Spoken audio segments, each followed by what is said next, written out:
Straight TV confirmed, literally killing esports. Alright, I should actually knock on wood because I don't want to drop myself after saying something like that. Yeah. Alright. Alright. Yeah, we're good. We're actually here. We are actually in take 3. You know, third time. It's fine. It's fine. We don't need them. It's the Germans! Or, yeah, Nomi's German, right? Yeah, it's the Germans that were causing the Germans. problems.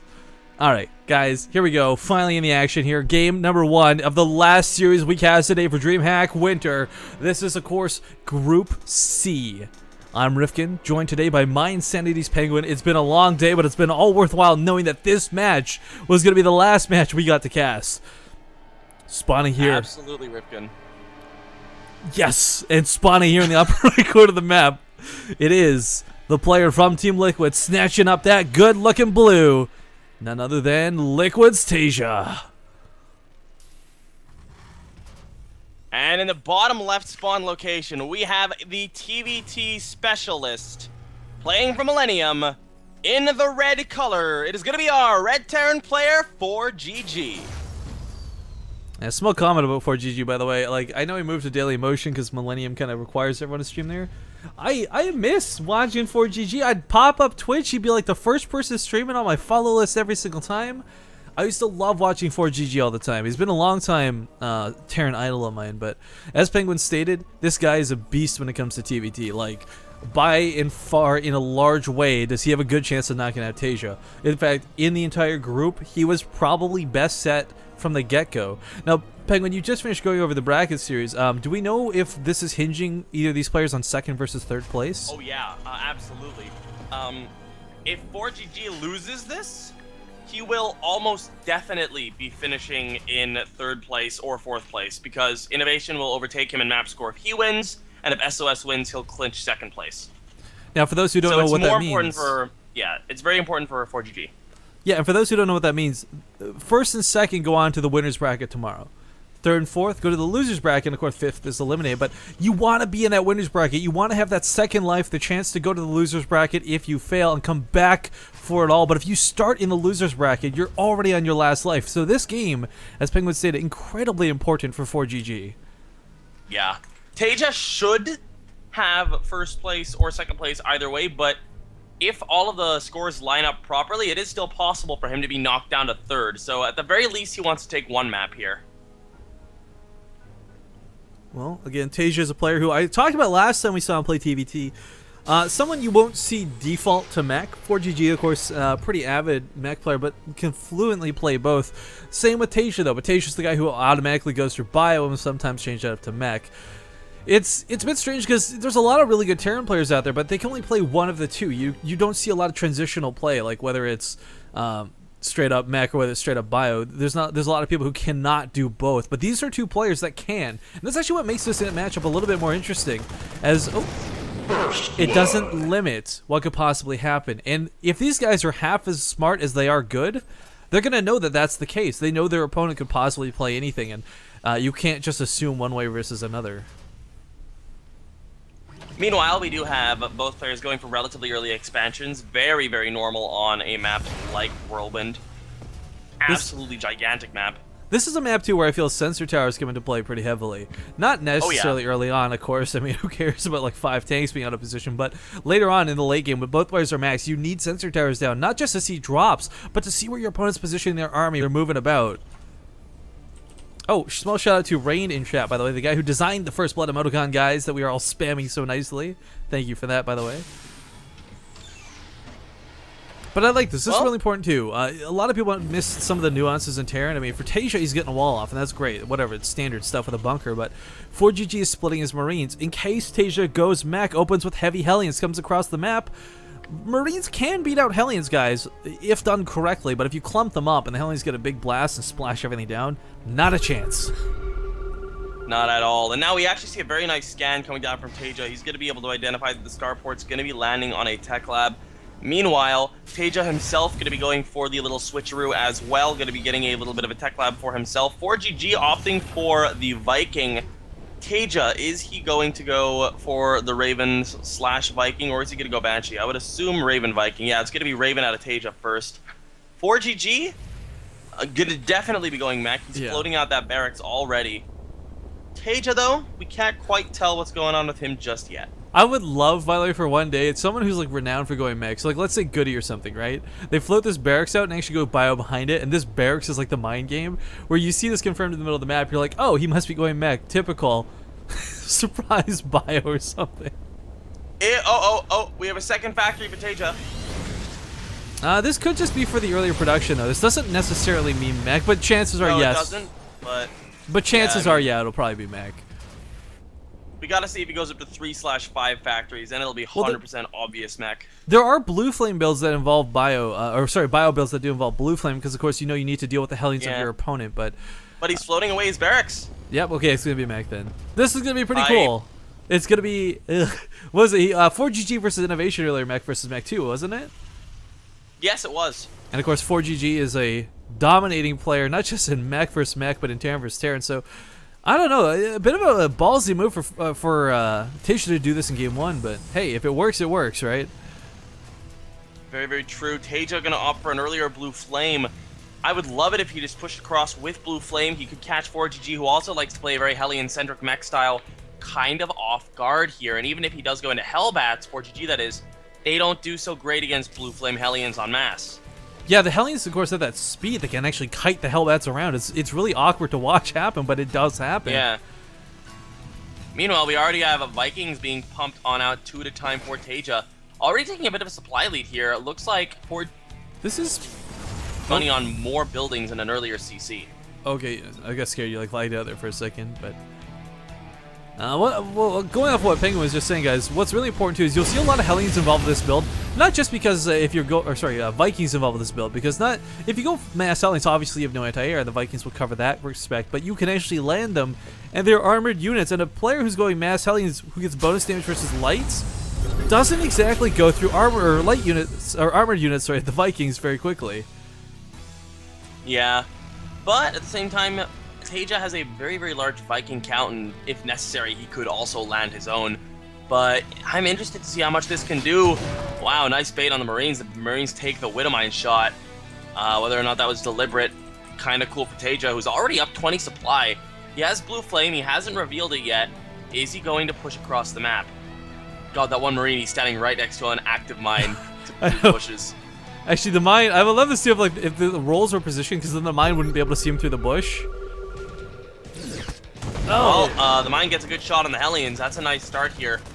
Scan goes down on the natural. He sees the Hellions of 4GG, but he's gone for an earlier than standard Blue Flame. 21 Hellions as well. I mean, this is absurdly hard for 4GG to hold off. And of course, he, as Penguin said, doesn't have his own Blue Flame. So these Hellions have a massive damage bonus. They're hitting for 19.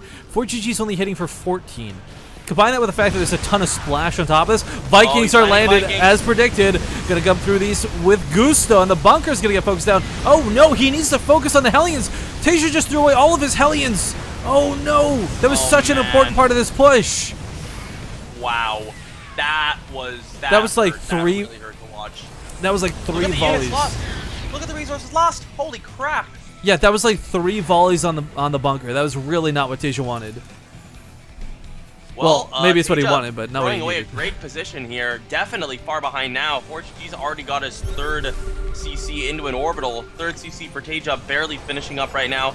He is going double armory, though, while 4GG, he has the upgrade coming earlier, but only one of them. Yeah, what's kind of cool about this Thor coming out, too, I just want to add this in as well, is not only is this good against, ground versus air or whatever, there's no Goliaths, it's just Thors, but it's going to soak a lot of damage. Even the siege tanks that do bonus versus armored, guys, Thors have 400 health. They take hits and then some. Yeah. Well, let's see just how 4GG is gonna play this. Looks like he's just gonna take a 3rd and be a little bit more defensive here. He's got himself a nice lead. He's got to be careful not to lose that, and just playing defensively is one way he can definitely keep that. The problem though is, if he waits too long to try to make a move, then all of a sudden, oh, Hellions running on in here. They are still Blue Flame compared to the Red Flame. Really good volleys coming out for Taeja. But as good as they are, forced to back away from the tanks. Yeah. That was a one volley killed like 11 Hellions there, dude. That was insane. That choke just did not work out for 4GG, but Taeja and him have both blocked each other's bases as far as expansions go, but they're still in 3 bases each.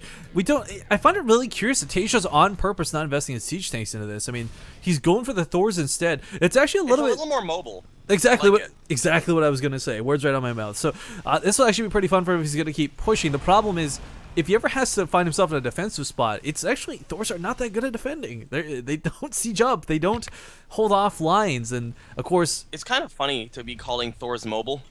I know, right? But one of the big things too is like the attack so slow is the problem. I mean, yeah. I think the idea is gonna be the Thors move forward in front, take the shots from the siege tanks, and then the Hellions come in and blast the Hellions of ForGG. Yeah. ForGG is getting blue flame now. He's going to be done in about 35 seconds.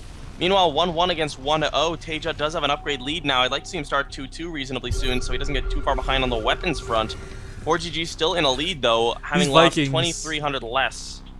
Okay, so basically if these Vikings stay in the air, they're not only useless, but they're going to get volleyed down by the splash damage from the Thors. If he lands them, this increases his army value a lot. I mean, right now, it looks good for ForGG, but you got to remember, so much of this is in the air, right? But all right, here we go.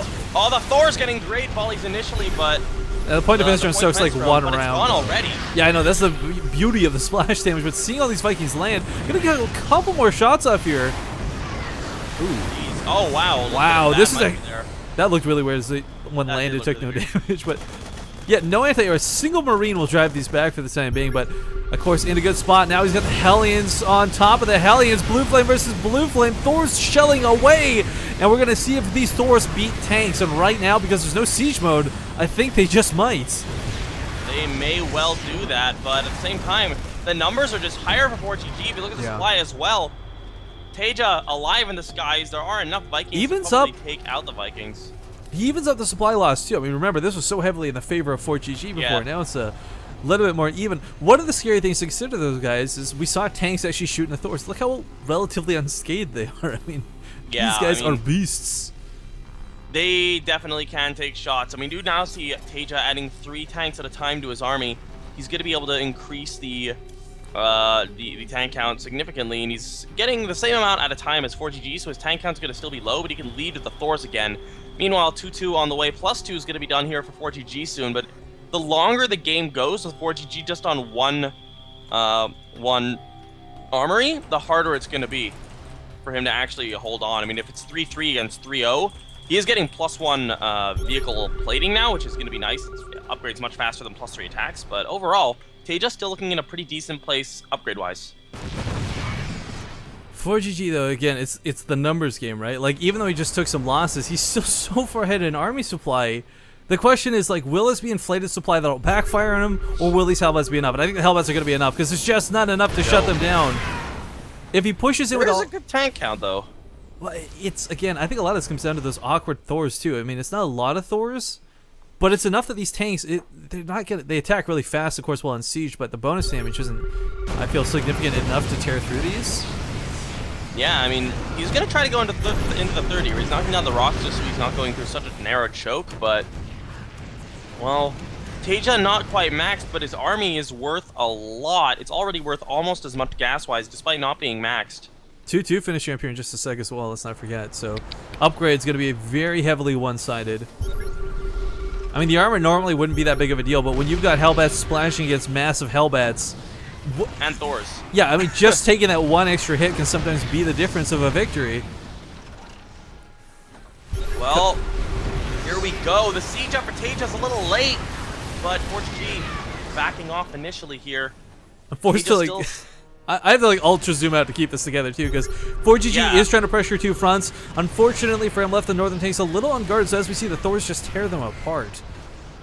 Looks like 1 or 2 of the Thors went down as well. Taeja down to only 2 Thors here, which is still nicer than 0, but oh, he gets good splash on the Vikings too. He's gonna try to fight the siege up a little The Hellbats, I think the Hellbats will soak that damage, though the Vikings can land on top of the tanks now. They do land on top of the tanks, and ForGG might not have the upgrades, but he breaks the initial tank line. It's gonna be the cost of all of his tanks, though.